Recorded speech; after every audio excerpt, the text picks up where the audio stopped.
Hello বন্ধুরা, তোমরা সবাই কেমন আছো? আশা করি তোমরা সবাই খুব ভালো আছো।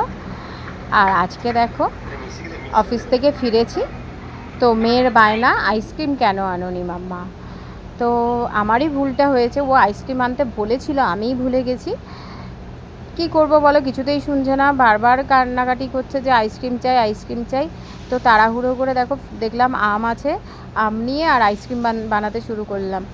এদিকে একটু আম কিছুটা কুচিয়ে নিলাম আর একটু আমকে হাত দিয়েই চটকে নিলাম, কারণ আমার কাছে অত টাইম নেই। আবার মেয়েকে আইসক্রিমও বানিয়ে দিতে হবে। কুচানো আম কিছুটা দিয়ে দিলাম মোল্ডের মধ্যে। তারপরে তো ওই আমটা যেটা চটকে আর দুধের সাথে মিক্স করেছি ওটা দিলাম, দিয়ে ফ্রিজে দিয়ে দিয়েছি। তারপরে তো আসল টুইস্টটা আসছে, জানো তো, আইসক্রিম তো রেডি হয়ে গেছে, এরা খাবে বলে খুব অস্থির করছে। এবার আইসক্রিম বের করে খেয়ে দেখি তাতে তো চিনিই দিইনি। কী আর করা যাবে, কিন্তু আমটা এত মিষ্টি ছিল না, চিনি ছাড়াই খুব টেস্টি হয়েছে। আর কি বলো তো, আলটিমেট এটা হেলদিও হয়ে গেছে, চিনি দরকার নেই না দেওয়ার, মানে দেওয়ার। দুধ আর আমের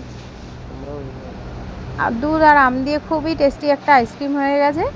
আর এটা হেলদিও হয়েছে, আর খেতে তো খুব ভালো লেগেছে। তোমরাও বানিয়ে খেতে পারো, খুবই ভালো হয়, খুবই, না খেলে বুঝবে না।